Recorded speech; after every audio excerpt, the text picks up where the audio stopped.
Hello, everybody. Scott Golden here with the NXT review. Although we're going back in time, we're going to start NXT from the beginning, which in this case was when it was an internet show. The date on this is the 23rd of 2010. Much different show than it is now.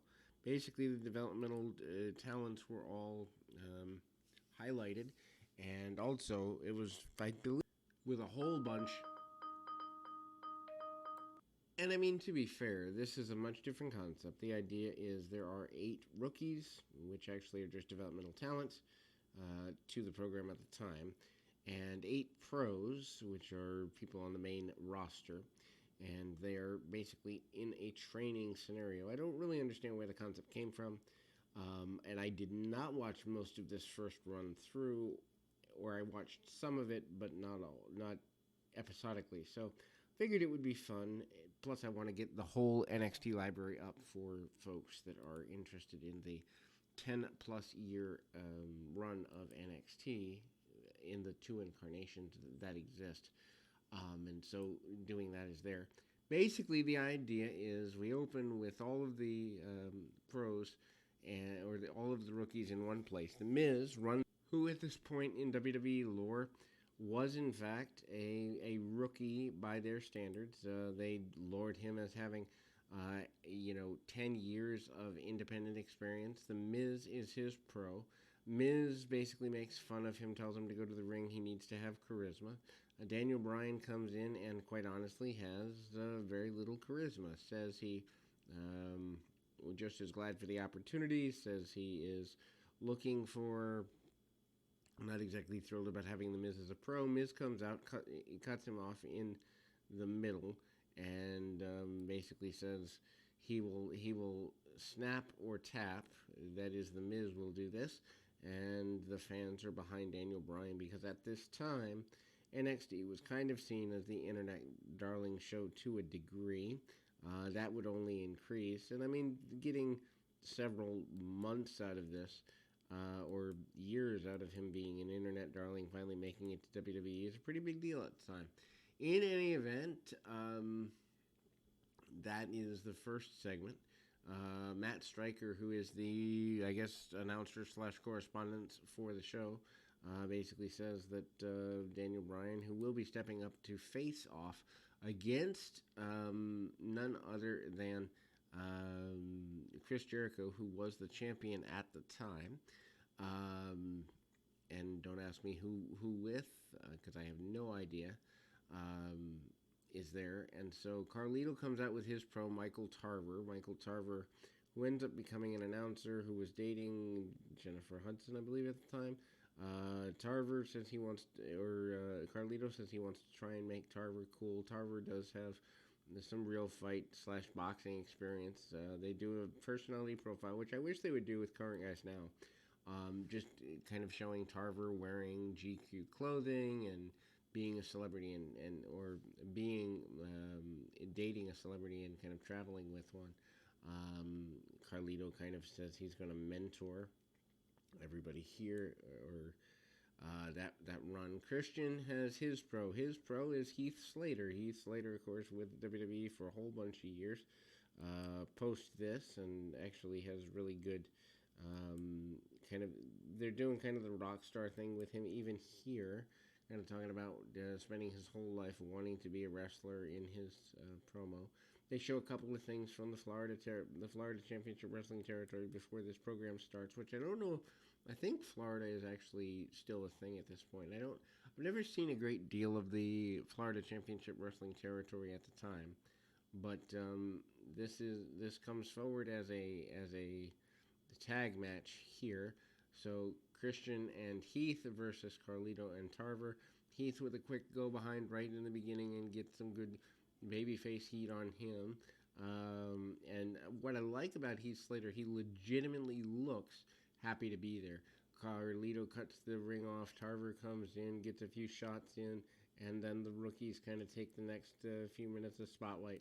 One thing that I will mention up front that I don't like about this show is literally half of it is promo packages from Raw and SmackDown. I wish they just kept the first run stuff, and obviously I won't be highlighting that during this because I can just do that during those reviews when we finally do get there. Anyway, Carlito cuts off Heath Slater, referee way out of position for a pinfall attempt.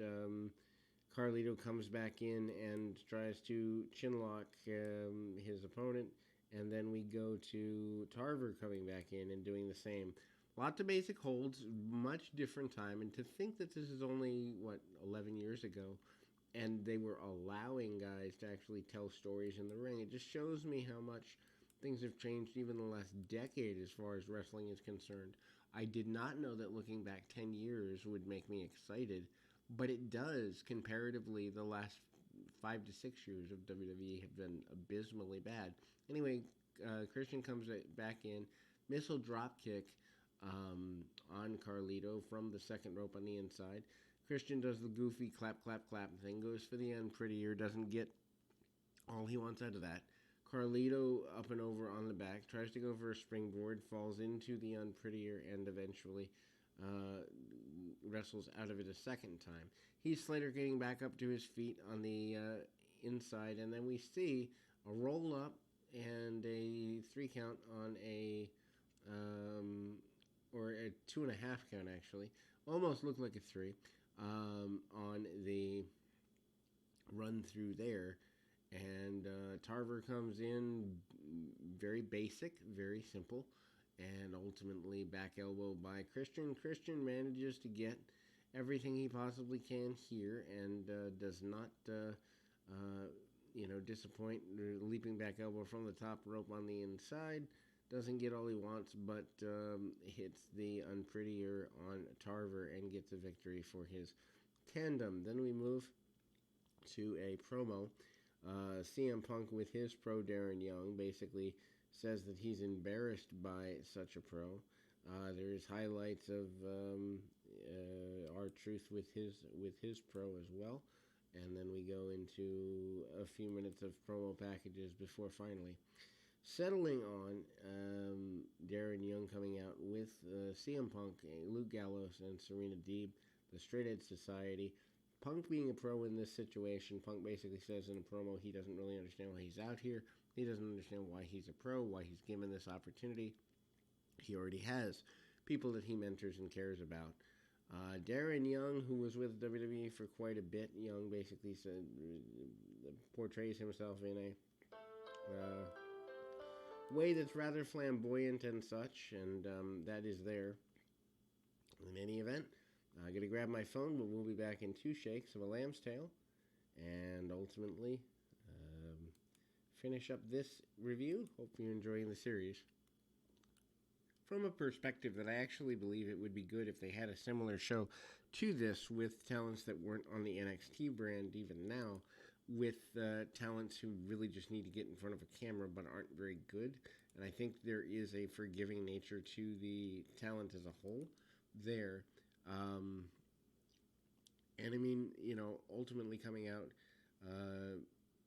Young and his opponent here, managed by R-Truth. I mean, that's ultimately there. I mean, certainly Darren Young is a guy who I don't even know how you'd say it, except to say that I don't know that he ever fully hit his full stride.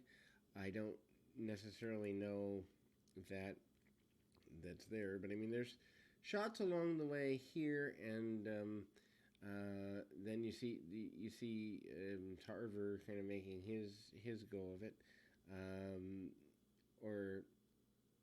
Otunga that is, and so I mean, there's some slide behinds, and Truth Pro manages a couple clotheslines.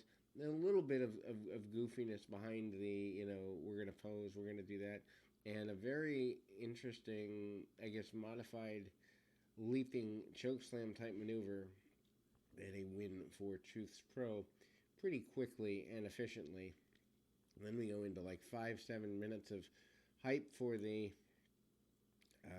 upcoming WrestleMania, which, being WrestleMania season now, I guess that makes sense. But at the same time, if you're going to do that, why have a show that really doesn't have any need for the overplugging of the junk that, and I say junk just because, look, if people wanted to hear about WrestleMania, they'd watch your main brand. This is an opportunity to not do main brand stuff. Wade Barrett is the rookie for Chris Jericho.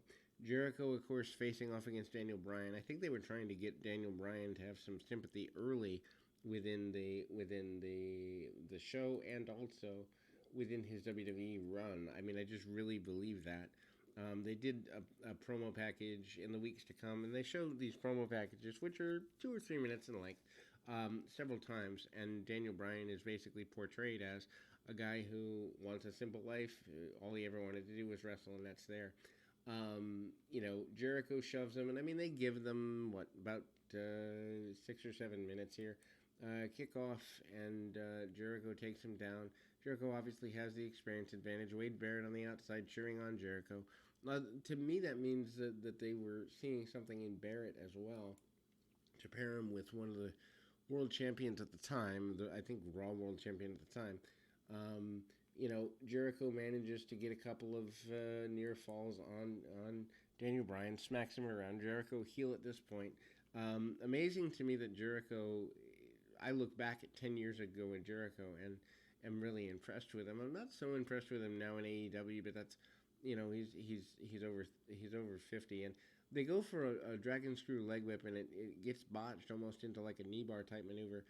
Pele kick or penalty kick style maneuver by Daniel Bryan several times within the context of the match. He gets a bit of an advantage, and it looks like he could have a victory here. And again, the rookie who doesn't have WWE experience getting that opportunity just really bodes well for where he's going. Bryan comes off the ropes, does the tope to the outside, and literally bashes his kidneys into the nature of the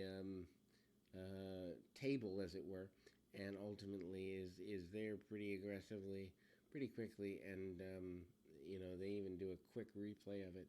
It was brutal looking, and almost a hip toss slash back first into the table by Bryan. We go back into the ring, and Jericho hits the code breaker, which at the time was his finish.